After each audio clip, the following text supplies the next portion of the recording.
IVM. Hey everybody, welcome to another amazing week on the IVM Podcast Network. If you aren't following us on social media, please do. We're IVM Podcast on Twitter, Facebook, and Instagram. We'd like to thank our sponsors this week, Paytm Money, for supporting the network. Guys, you should definitely check out some of the content that we're doing recently, which is somewhat COVID related. Pavan's been doing an awesome job on the Pragati Podcast. All Thing Policy has also got a tremendous number of really great episodes about what's going on and the impact. We talk about this stuff on Cyrus Says, especially in the Cock and Bull episodes. On Advertising is Dead, Varun's had a couple of episodes where he's spoken about the impact of this, as is Karthik on the Filter Coffee podcast. And across the network, definitely do check it out. I'm sure you'll enjoy yourself. And with that, let's get you to your show. A mutant coronavirus has emerged, even more contagious than the original. US scientists warn of the emergence of a mutant, more contagious strain of the coronavirus. By now, many of you might have come across these sensational headlines from the LA Times to a host of global and now Indian publications. They reference a preprint publication by a consortium of scientists led by the Los Alamos National Laboratory that was uploaded on bioRxiv on April 30th. Meanwhile, scientists Partha Majumder and NIdhan Biswas at the National Institute of Biomedical Genomics near Calcutta in India had submitted their study with similar conclusions to the Indian Journal of Medical Research (IJMR), and their paper had been accepted after review just a few days before the US study came out. Instead of getting lost in headlines, here on the Pragati Podcast we take an in-depth look at how the SARS-CoV-2 virus has mutated and evolved since it started infecting humans in Wuhan in late 2019. We look at what the latest research can tell us about the A2A subtype of the SARS-CoV-2 virus that has become more common across COVID-19 cases since March and April, and what its defining mutations may mean for our understanding of the virus biology and the pandemic.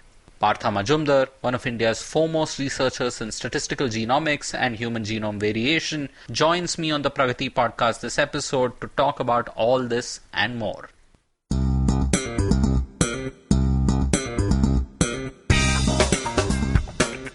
Welcome to the Pragati Podcast, a weekly talk show on public policy, economics, and international relations. We take a step back from noisy political debates and dive into rich conversations on India and the world. I am your host, Pavan Srinath. We'll start this episode's conversation after a short break. Hi, I'm Sarayu Natarajan. And I'm Alok Prasanna Kumar. And we are the hosts of the Ganatantra podcast. On this podcast, we speak to academics, social scientists, journalists, and activists to find out what's actually going on in Indian politics. On this podcast, we stay away from personality politics, intrigue, and gossip, and instead focus on the data, research, and analysis that drives all this. So tune in to the Ganatantra podcast, where new episodes are out every Wednesday on the IVM Podcast app, website, or wherever you listen to your podcasts. Hi, I'm Pavan Srinath and welcome to the Pragati Podcast. I'm here today with Dr. Partha Majumder, Distinguished Professor and founder of the National Institute of Biomedical Genomics in West Bengal. He's also the President of the Indian Academy of Sciences. Dr. Majumder is joining me today to discuss what we know so far about the SARS-CoV-2 virus, how it is mutating and evolving since it started infecting humans in about December 2019 or so. We'll be discussing the science, the result of his own research, questions researchers are still seeking answers to, and more. Dr. Majumder, thank you so much for joining me. Thank you. We're recording this indoors on May 4th, even as I hear stories of people rushing to liquor stores in Bangalore here that have opened for the first time in 6 weeks. So it's an interesting time that we are recording this for sure. Yeah. Yes. And Dr. Majumder, I've read your research and I've attended talks by you on how humans have evolved and how human ancestry has progressed as well. So this human evolution happens perhaps in the tens of thousands of years, right? If not even longer. Yes. But viruses like the SARS-CoV-2 virus mutate and evolve incredibly quickly, right? Perhaps within the span of one infection of one patient. Since your research spans all these very different timescales, can you help us understand how to think about mutation, change, and evolution? Essentially, it's the same phenomenon that drives the evolution of viruses or fast-evolving organisms compared to slow-evolving organisms such as humans and other larger animals. The viruses, of course, evolve extremely fast. In particular, the RNA viruses, of which SARS-CoV-2 belongs to that class of viruses called RNA viruses. RNA viruses evolve fast because they do not have the so-called proofreading ability. So when the virus is multiplying, when the virus is from one virus, we get two copies of the virus. The RNA actually needs to replicate, and when the DNA replicates, there is an enzyme that helps replication, but that enzyme also has a proofreading ability. So, for example, if you're copying from a book, after we write it down on another piece of paper, we read that paper back to find out whether we have made spelling mistakes or whether other kinds of copying errors have happened. So that's called proofreading. The RNA viruses have a specific kind of protein that helps it replicate but has no proofreading ability. So copying errors persist, and these copying errors are essentially what these mutations are. With respect to SARS-CoV-2, the estimate is that it is, like you correctly pointed out, it's evolving at a very fast rate in a short span of time, and the estimate of the mutation rate for SARS-CoV-2 is about 2 mutations a month. Okay, so that is 2 mutations after selection processes and sort of the evolutionary pressures that come in, right? The question I sort of always have is, supposing you have one virus particle that infects one human cell and it creates millions, if not hundreds of millions of copies just as it exits the cell. Are there mutations that happen right there? Like if one copy becomes, a millionfold, will there be errors just in that one infection? Very interesting question, and absolutely, what you said is absolutely right. So here, evolution takes place at kind of 2 levels. One is within the host. So viruses are not living entities. They can't live by themselves. They need a host. They need another to get into another organism, either a plant or an animal, for their own living. So they get into a host cell. So now there are really 2 ways evolution is happening. One is across individuals, which is the normal thing that we see, that one individual produces offspring, and so on and so forth. So over generations, mutations happen, and that's the time scale of evolution that we are normally attuned to. Right. That's one mode that they will mutate and evolve, but there's also a huge amount of evolution that takes place within the host. Within the individual in whom the one copy has gone in and is making hundreds of millions of copies. So there again, the scale of evolution is at 2 levels. And absolutely, you're right that even within a human, within a host, there is evolution that's going on. So in that sense, I think even in your paper, you talk about this conception of something called phylodynamics, Correct. Where evolution happens in the same time scale as epidemiology and just infection within a human, which makes it fundamentally perhaps difficult, more challenging, and just more difficult to understand than conventional evolution that happens at a very different time scale, right? Yeah, so the scale of evolution is usually per generation. We measure mutations per generation. Okay. Which is oftentimes translated to a time scale because generation time of different organisms are different. Right. So oftentimes we actually calibrate that from mutation rate per generation to mutation rate per year so that we can compare mutation rates across species, because different species have different generation times. With respect to viruses and such, how does one define a generation is itself nebulous. So like you correctly pointed out, and like I said, that it's happening at 2 levels across humans that are being infected and within a human who is infected. So there are essentially 2 processes that are simultaneously going on. So defining mutation rate per generation becomes difficult. And it also becomes difficult to detach the 2. So it's a confounded mutation rate that one calculates. And that's how we've calculated that this particular virus, the SARS-CoV-2, is mutating at the rate of 2 mutations per month. Okay. And it's calibrated against time. So it's that's the mutation rate that's going on. Okay. Could you also give us a sense of the kind of evolutionary pressures that this virus could face that drive the selection of these mutations? Because as you mentioned, the mutations happen randomly because of proofreading errors. But what drives evolutionary pressures in terms of conserving a gene sequence, a DNA sequence, or an RNA sequence versus changing the same thing? So it's as far as we can tell, it's quite possible that there are other phenomena that also operate in viruses, but we haven't discovered any other kind of phenomenon other than Darwinian natural selection by survival of the fittest. The fit viruses will have a survival advantage, and they are the ones who will spread through a population. So it's again survival of the fittest and natural selection that operates. And so here there can be sort of positive and negative pressures, right? Certain Yes. parts where if something gets mutated, the virus can't function, can't invade a human cell, can't replicate, something goes horribly wrong. Absolutely. Like a lethal mutation. So those sites sort of stay conserved, right? And we can detect that over time as to which regions are more important for the virus to just survive and continue doing what it does. And some places where perhaps mutations give it an advantage of some sort. Usually, the regions that are conserved are the regions that are necessary for the virus to replicate or whatever, some essential function of the virus. Those regions have become so efficient that they don't usually tolerate any mutations, because any mutations in those regions will destroy or reduce the efficiency of that particular essential function. Those will be the regions that are conserved across different classes of viruses or different types of viruses belonging to the same class.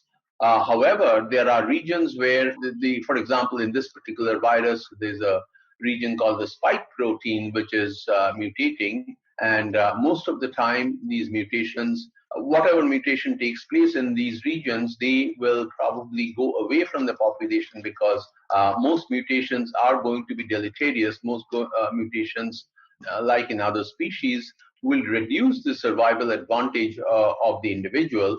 And so they are called deleterious mutations, in which case they are eliminated quickly from the population.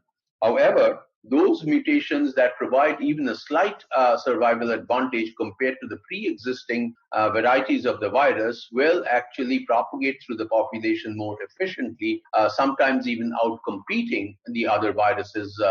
And that's one of the things that we've been able to discover with respect to SARS-CoV-2. Thank you so much for helping us think through that and understand that. So, and I want to come to your latest study, and I'm delighted that I got a chance to read your preprint at length before having this conversation. So now we know that the SARS-CoV-2 virus has about 30,000 bases of its RNA. And in this 30,000 long RNA strand, we know that the virus that started infecting people in Wuhan in China perhaps didn't cross over to humans from its reservoir too long before it was detected. And you have labeled this as the O, or the ancestral type of this virus. So could you tell us about how you went about in your study looking at this virus that started infecting humans and how you have tracked its evolution and its mutations till the end of March? Let me step back, because you asked me to talk about how this virus evolved. Right. As you correctly pointed out, that the virus was first reported from China and was never ever reported prior to that. So we assume that whatever type that we were able to sequence in China in those early days here means 3 or 4 months. Right. In those early days is the ancestral type. So that's an assumption that we are making, because there could have been other ancestral types that we haven't been able to sample, that have never been reported, but we make this assumption that what has been reported is the ancestral type. Right. Where did this come from? Again, you correctly pointed out that it crossed species borders and came to humans. So the best that we can tell was that, bats harbor a large number of viruses, including a progenitor of this coronavirus, SARS-CoV-2, and the bat's coronavirus has a specific name. I'm not going to its kind of technical RTG, etc., never mind that. So it has a name. Okay. It's a predecessor or a progenitor of this particular type of coronavirus that's infecting humans. Did it come directly from bats to humans? Likely not. There is another organism called pangolin, which again has a coronavirus that is very, very similar to the human coronavirus. So we sequence the bat coronavirus, the pangolin coronavirus, the human coronavirus, and not only the SARS-CoV-2, but as you know that there were two other outbreaks of coronaviruses: the SARS-CoV as it is called now, and MERS. And also there are 4 other types of coronaviruses known that are not as dangerous in various ways, neither in terms of infectivity nor in terms of killing power. So there are 7 different types of known coronaviruses that infect humans, and all of them have been sequenced. And by looking at the sequence identity, we've been able to tell that the pangolin got from the bat and the human got from the pangolin. That's the best case scenario. That's the most compatible hypothesis, shall we say, most compatible hypothesis or most compatible inference, given the sequence identity, the data on sequence identities of these various within species, within human species, and cross-species comparisons. So that's how we believe this particular virus evolved. We still don't know what's the last step, what's the last mutation that happens before a virus can cross over from one species to another species. That whole process is not very well understood, the genetic changes that must take place for crossing over from one species to another. So earlier, this virus was labeled as the 2019 novel coronavirus, Yes. right? And later the name was officially changed to SARS-CoV-2. Yes. Is this because this particular coronavirus is quite similar to the original SARS coronavirus, and it shares a lot of similar properties in terms of its proteins and how it works and so on? The answer is yes. Initially, when you identify a new virus, you just its structure was known, so it was, the shape of a coronavirus. It wasn't known how it came about or where it evolved from, so people quickly named it as coronavirus 2019, right? Because it was discovered in 2019. Subsequently, when sequences were available, functional properties of the sequences or portions of the sequences became known. It became quite obvious that its closest cousin is the SARS-CoV. And so there is a nomenclature committee of these kinds of organisms, and the nomenclature committee goes back and reviews the sequence data, reviews the functional data, and eventually decided to name it used to be called 2019 nCoV, a novel coronavirus, to SARS-CoV-2. They didn't call it a SARS-CoV-1 because SARS-CoV was already there, SARS coronavirus, right. And this was then named as SARS coronavirus 2. Okay, we can talk, I think, endlessly and have multiple episodes on how China handled the virus and how it didn't, how the world did and how it did not. But to me, one of the remarkable things is that we were able in 2019 and 2020 to get the full genetic sequence of this virus not too long after the first infection, right? And I think that has enabled the kind of research and the kind of discussions that we are even having today about how this virus is behaving, how it's evolving, what it's similar to, and so on. This would have been quite difficult even just a few years ago. Oh, absolutely. I mean, these sequencing machines have increased in their ability to quickly sequence even large, genome sequences. This coronavirus has the largest genome size in terms of its length. It's 30,000 letters long. Okay. Among viruses, but 30,000 letters is kind of peanuts because our genome comprises 3 billion alphabets, 3 billion letters. This is only 30,000, and we can sequence, many, many human genomes in a week. So it's really a cakewalk to sequence a viral genome these days. And that's the reason, because of the fact that these machines were invented that have become so high throughput that can churn out so much of data and so quickly. And so reliably and so cheaply. Within days, after the discovery of the virus in China, they were able to generate the first Wuhan sequence, which has now become the reference sequence of this particular coronavirus. And also, the ability to sequence has completely changed the point of view how we track epidemics. So tracking of epidemics these days essentially is done by sequences of viruses or other kinds of pathogens. The reason being that sequencing can tell us how this virus is evolving, whether a new strain, a new subtype is evolving or not. So sequencing has become the way to go about tracking an epidemic, and that was very, very well applied, very, very efficiently applied in this particular pandemic that we are now facing.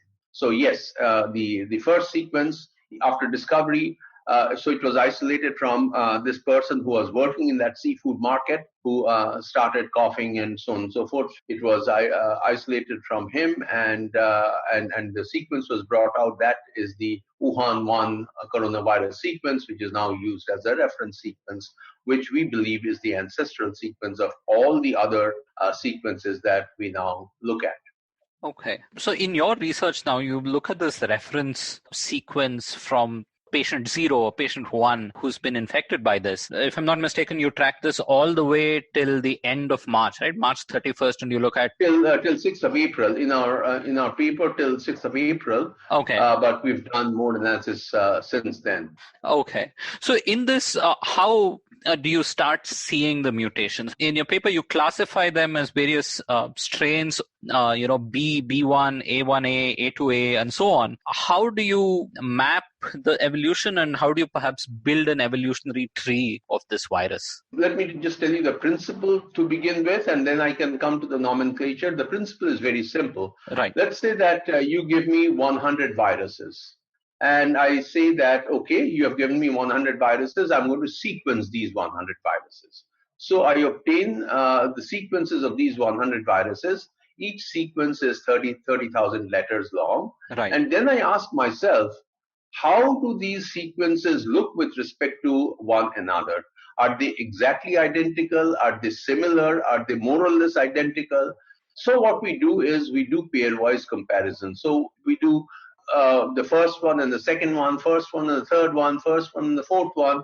We take these genome sequences and start comparing them. And now what are we comparing? We are comparing letter by letter to find out what is the proportion of identity. Now we have, the identity, the proportion of letters that are identical between any two pairs of these 100 viruses that you have given me. Okay.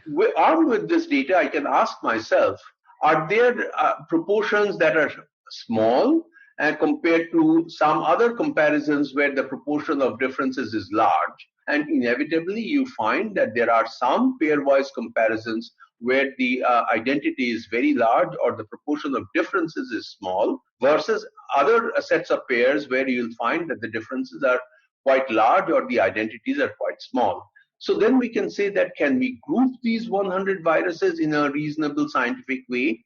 And there are statistical methods of grouping sequences and grouping these kinds of data. So this is exactly what we have done. From December 24th, when the first Wuhan sample that individual was sampled, or samples were taken from that individual and sequenced, till 6th of April, whatever was publicly available, and there were 3,636 such sequences. We looked at these sequences and asked ourselves, how many groups can we reasonably form of these 3,636 sequences? And it was quite obvious that we could form 11 different groups, and we could even find out by looking at these identities and differences sequentially what evolved after what. So not only could we say that there were 11 different types, but we could actually place them in a hierarchical fashion, which group came after which group. And so that's how we got to these 11 subtypes. And these are named. And again, there is no nomenclature committee per se of viruses. So you will also find in this literature, you will find clades or types or subtypes being called as G and L and M. And we have used words like A, A1, A2, A, B, and so on. Okay. Now there is no uniformity in the community of scientists who are doing this work.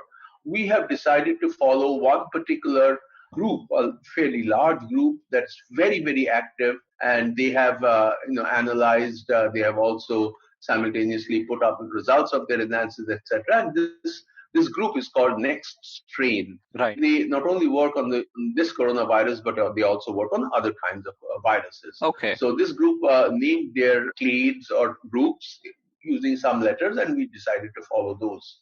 Could you now tell us about how are these 11 type coming about?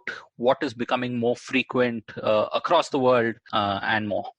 These are contemporary sequences, like these 3,636 sequences that we looked at, and we grouped them, and we could study the evolution over time because these sequences are time stamped because we know when we sampled the sequence from an individual and so on.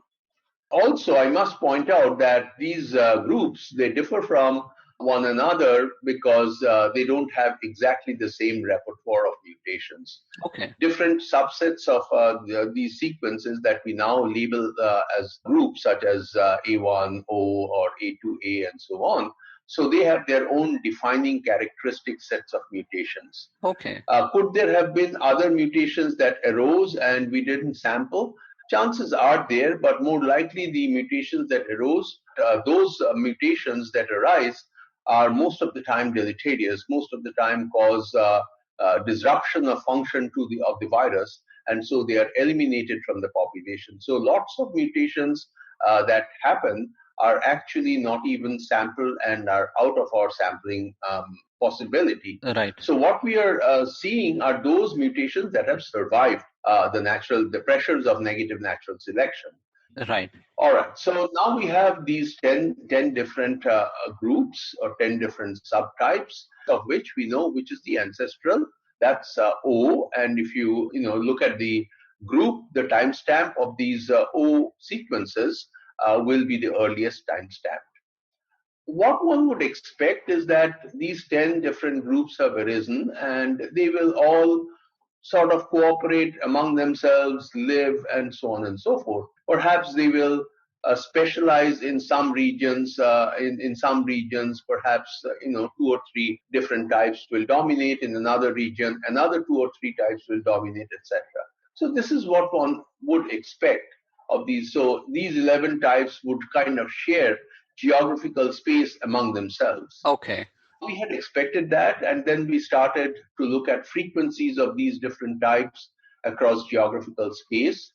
And to our utter surprise, what we found was that one particular subtype of the virus, which is called A2A, started reigning supreme, and they outcompeted all the other different viral subtypes and just spread themselves far and wide at a level of frequency dominance.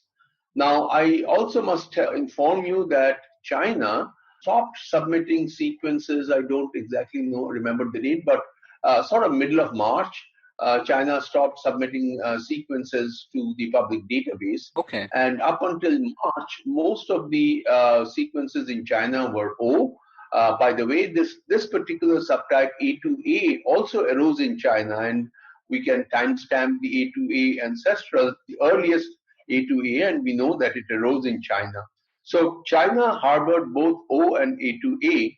While A2A moved on and dominated in other parts of the world, we don't know the status right now in China, whether A2A is the dominant subtype or the ancestral subtype O continues to be the dominant one. We don't know that, but in other parts of the world, wherever we go, this particular subtype, the A2A subtype, outcompeted all the others and became the dominant subtype worldwide. And this is dominant as within the 3,600 odd samples that you've worked with. A2A now accounts for a full half of them, right? Over half. Over half. And though we've started getting more sequences with every month, in March there would be an even higher proportion of all the samples that have that are available currently, right? In April, end of April, A2A is even spreading even more. Wow. So our data comprise until 6th of April. After April, also after 6th of April, we've been analyzing and tracking those data, and A2A frequency is still increasing. It's increasing disproportionately in Europe and North America, and less so in East Asia, meaning mostly China and Japan. But again, like I said, that whether this is sampling bias, we don't know, primarily because China has stopped submitting sequences. But other parts of East Asia, Taiwan, Hong Kong, Southeast Asia, etc., Right. the A2A frequency is spreading less than in Europe or North America. Okay. So is there another limitation in how we're looking at this right now? Because this is not one study. Like, say, for example, if you or other researchers had designed a global study where you carefully picked samples at random but in a specific way from across the infected population, like end of March we were at 700,000 or so detected positive cases across the world. Now we are at a few million. Would that have made a difference in this kind of study? So here it's available data versus carefully designed randomized sample of data for the sequences? So honestly, if you ask me, in this particular case, I really don't think it would make too much of a difference, primarily because anybody who gets infected is coming to the hospital or coming to the attention of the health workers, being sampled, and that particular virus is being sequenced. Now, Right. It's unlikely that different strains or different subtypes of this virus are coming to the attention of the health workers more than the other subtypes. That's unlikely. If we draw randomly a whole bunch of individuals from among infecteds versus the ones who are actually being caught by health workers and being sequenced, I don't think that it would make too much of a difference. The big problem or the big difference is when countries stop submitting data. Then we don't know how evolution is occurring, and that's when things can get distorted. So far, that hasn't happened except for China. And other countries like India, we are hoping to see a lot more sequences in the coming months, right? Because Yes. As of April 6th, there were 2 sequences, and then I think there were another 21 that were reported, which was, I think, Indians coming back home from abroad. Yes, so when we submitted our paper, it was 2 sequences, and we made essentially no comment about India or what's a sequence that's what's a viral type that's prevalent in India with a sample of size 2. What Right. comment can you make? But by the time our paper got accepted after peer review, and it was only about 10 days or so, 35 sequences were deposited. Today, I think it's about 50, and I understand that 2 other institutions are almost ready to submit another 100. Okay. And the government has announced 1,000 more viral sequences in the coming few months. From India, there will be many more submissions. But that also brings me to another important issue that you have been directly raised. I said that China has stopped submitting sequences. Also, there is a disproportionate representation of sequences from various geographical regions.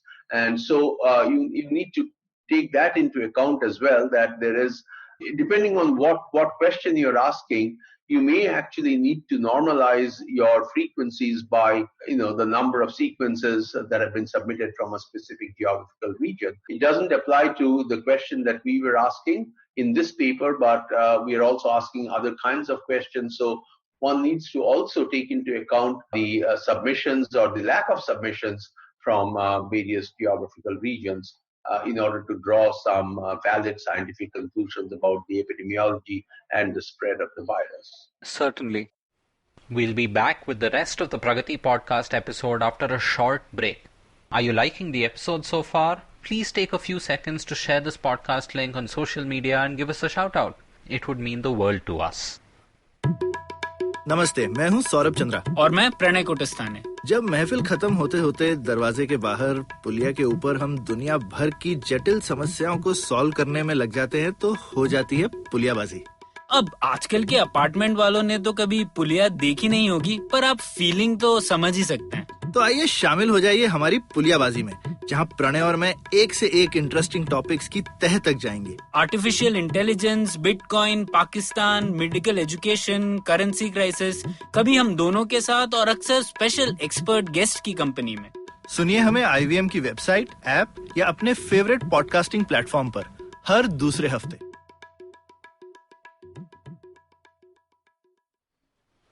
Welcome back to the Pragati Podcast. I'm your host, Pavan Srinath. Do listen to our episode till the end and visit thinkpragati.com or tinyurl.com/pragati136 for show notes, link to related research, articles, and more. Dr. Majumder, let's come to this A2A strain, which I think, as the Telegraph eloquently put it in their article reporting on your research, the reigning queen that is sort of emerging from this. Can you tell us about what mutations A2A has and what they might mean? So, as I said, that each of these, groups of viruses that we call as subtypes or types, the 11 different types that we have, they have some defining mutations. Those are characteristic of that particular group of viruses or type of viruses that are not possessed, either completely absent in other groups, or if they are present in low frequencies. Okay. So if you look at the A2A, and that's how we define these groups. There must be some distinguishing features. Otherwise, how would we even identify the different groups? So it's not like this mutation is completely absent in other groups, but these are some of the defining mutations that make up this particular subtype. Right. So we always aspire to be able to identify mutations that are present in one group and not present in any of the other groups. Doesn't usually happen that way. It's by frequency. So oftentimes its frequency is very high in one subgroup and is very low in another subgroup, not that it is absent in the other subgroups. Right. So that's what makes this particular mutation or the frequency of the mutation characteristic of a particular group and uncharacteristic of the other group. Right. That's what we call as a defining mutation. For A2A, the subtype that is reigning supreme and has spread its tentacles worldwide across all geographical space, has two defining mutations, one of which we think is incidental because we find no specific major function of that, but there is one mutation where we can ascribe function, and we can even speculate in an intelligent, with some amount of wisdom that goes into understanding the functions of these different kinds of mutations. So this is a mutation that is in the spike protein, and I'll tell you what the spike protein does. I'm sure that all of your listeners would have seen a picture of the coronavirus. So it has these spikes on the surface, protruding from the surface. And the spikes that give it the name corona in the coronavirus, That's right? exactly right. That's exactly right. It's the existence of the spikes that gives it the name coronavirus. This particular spike protein actually helps the virus to attach itself to the surface of a specific type of cell in the human. This SARS-CoV-2, it goes and attaches itself to a specific cell type in the lung, and then enters that particular cell and then starts to multiply within that cell. There are two stages. One is it coming and attaching itself to the cell, and then tearing the cell surface open and entering the cell in order to live there and to multiply. This particular mutation that we are talking about actually helps the coronavirus of the A2A type to enable it to anchor to the surface of a human lung cell in a more efficient way compared to the other types of this virus. So it has a specific amino acid alteration from aspartic acid to glycine at the 614th amino acid position of the spike protein. Yeah, of the spike protein. And this change, amino acid change, enables it to anchor to the cell surface protein of the human lung cell. And that protein is called ACE2, expanded as angiotensin converting enzyme 2. That is expressed, profusely on the surface of these lung cells. The spike protein will then go and anchor to the ACE2 protein, and this mutation, aspartic acid to glycine mutation, helps it anchor more firmly. That's what gives it an advantage for entering the host cell.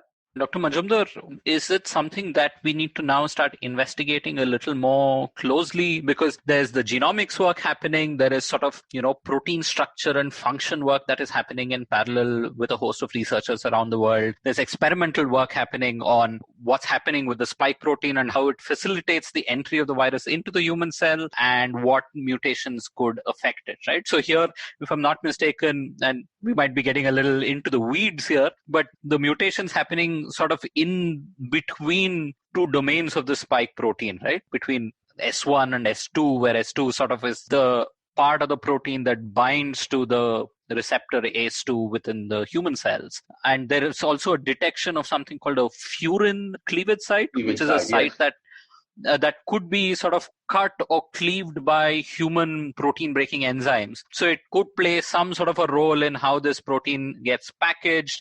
It could play a role in changing the structure of this protein. There are many things that we hope to find better and better answers to in the coming weeks and months. Am I right? Oh, yeah, absolutely. But what is known is that like you pointed out, that the spike protein has two components, and I'm not going to use very technical language. Right. Has two components, S1 and S2. And if S1 and S2 are joined to each other, that particular spike protein is non-functional in the sense that it doesn't gain entry into the cell.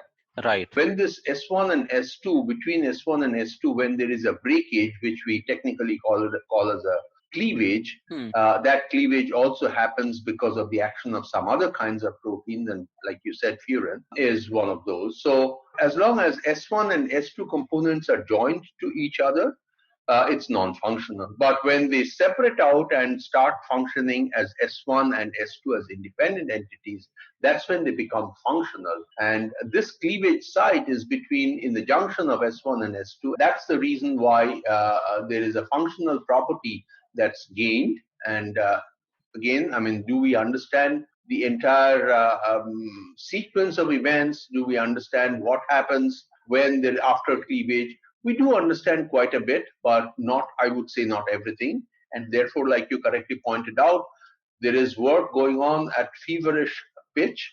We can't experiment with humans, so human lung cell lines are being researched on, where they're infecting the cell lines with these different viruses, with the spike protein intact, with the spike protein cleaved at different places, and so on. Okay. So yes, we are trying to learn more of the virus, more of the functional properties of the virus. But from a population perspective, from an epidemiology, population genetics perspective, we can look at how Darwinian selection, Darwinian evolution is acting. But Darwinian evolution is macro. When we need to get into the micro level, those are the kinds of experiments that we need to do in order to understand how positive selection for this particular subtype is operating.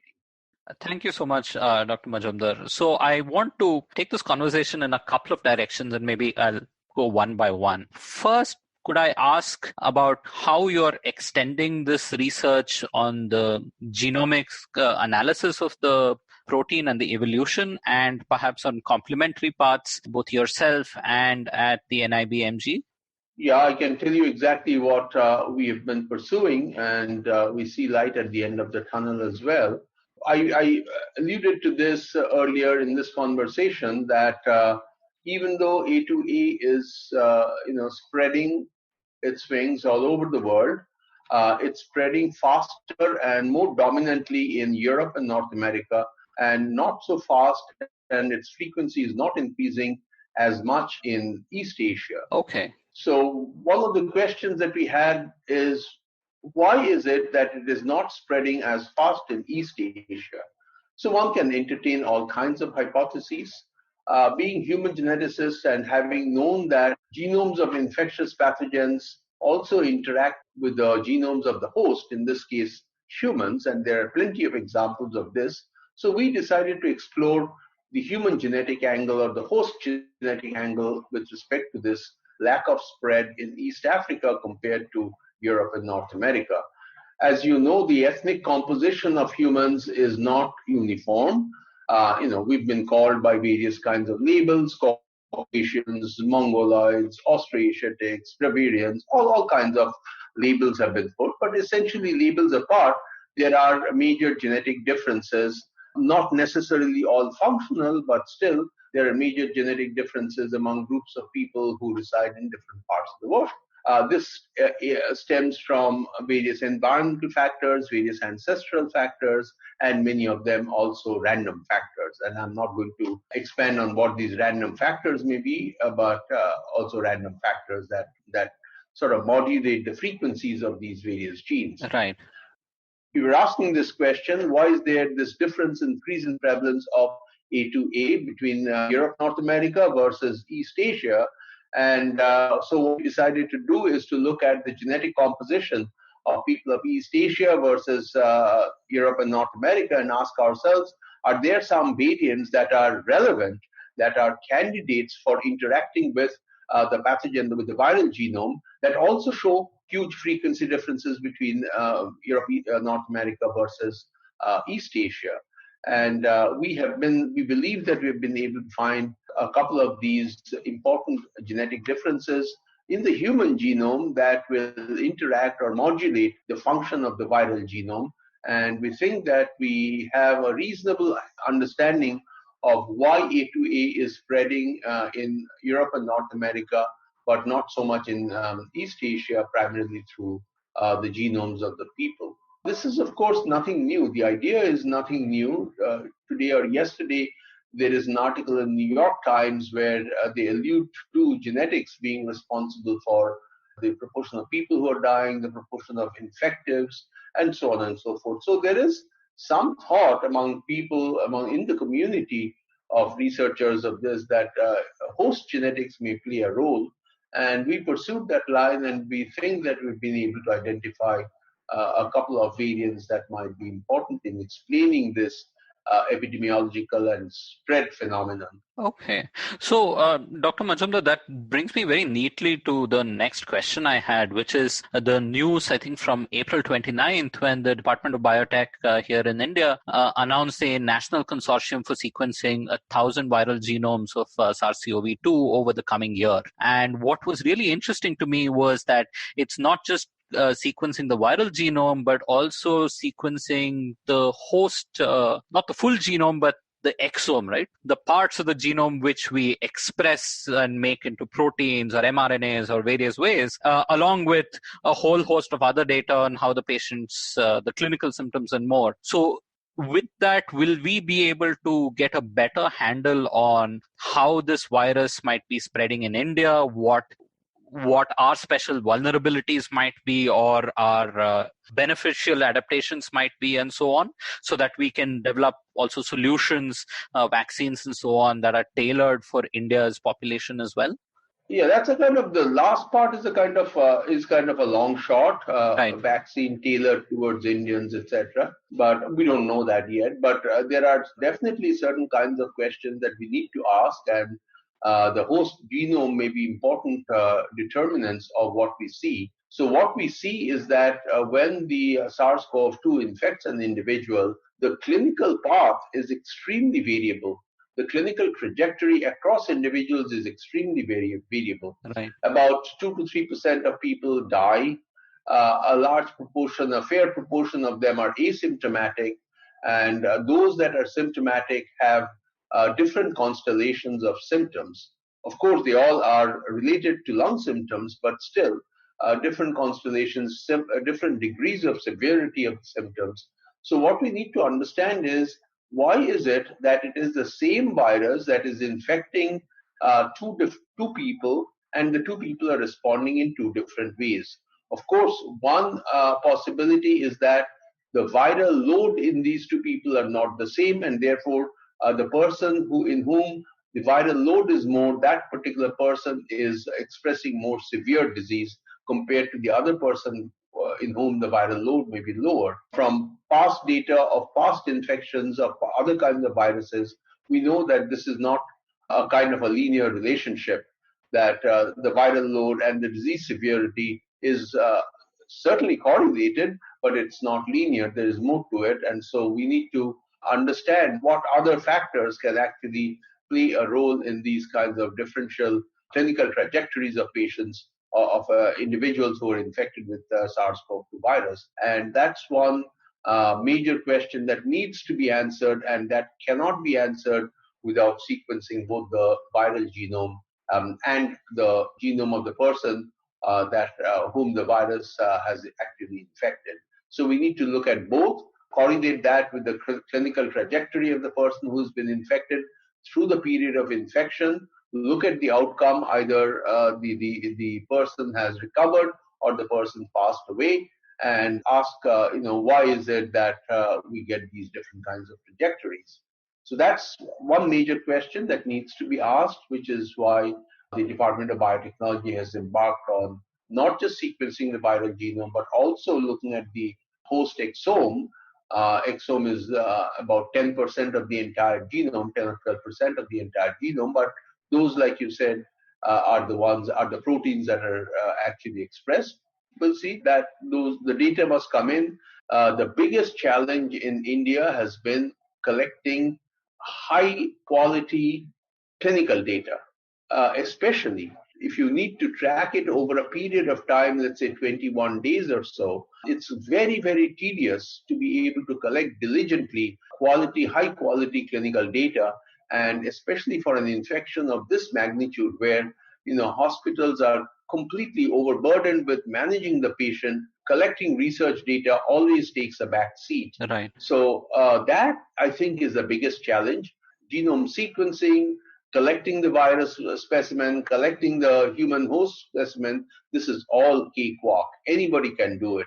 But what is most required is diligent and hard work to collect high quality clinical data. And without that, the kind of questions that we need to ask and answer to understand the virus, the clinical aspect, the epidemiological aspects, that will not come clean unless we have high quality data throughout the period of infection. Dr. Majumder, thank you so much for sharing your perspectives and going behind the scenes of what makes this kind of research possible and how we arrive at the conclusions that we do and how we try to improve our knowledge in this fight against this pandemic. Thank you so much for joining me on the Pragati Podcast. Thank you very much for calling upon me to talk to you. Thank you for staying with us till the end. If you have any questions or comments, do write in to podcast@thinkpragati.com. And hey, if you like the podcast and listen to us on iTunes or Apple Podcasts, please leave us a rating and a review. It'll mean a lot to us. The Pragati Podcast is available on the IVM Podcast app and pretty much every other podcast app and platform. We are there everywhere.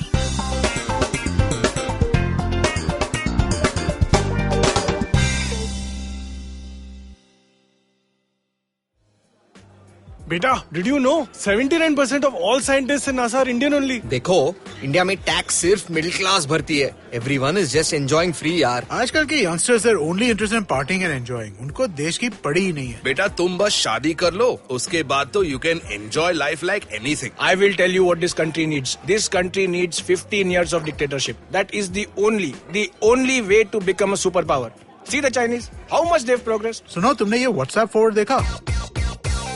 So what's common between all of these statements? They're all absolutely rubbish. Fake WhatsApp forwards that spread like wildfire. And statements that defy any logic. We are here to debunk them all. Way of family WhatsApp groups, worst nightmare. Where what happens when you read a book. Basically, we're just a bunch of guys who want to cut through the bullshit of everyone saying this, how it won't be true. So that the next time someone confidently squeezes out some WhatsApp or Twitter BS, you can look them dead in the eye and go, Uncle, please sit. So join me, Joel. And me, Tushar. Every Mondays for a fresh new episode of Uncle, Please Sit.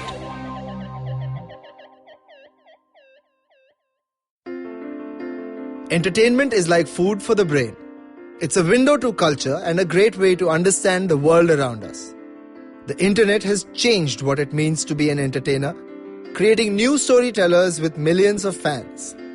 It has spawned a new breed, the story sellers, those behind the scenes creating the business for this ecosystem. They work with brands, platforms and channels who are keen to capitalize on an audience hungrier than ever for more stories.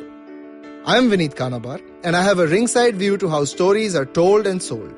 On my show, I bring you creators, artists, executives, and marketers for a freewheeling conversation around the business of entertainment.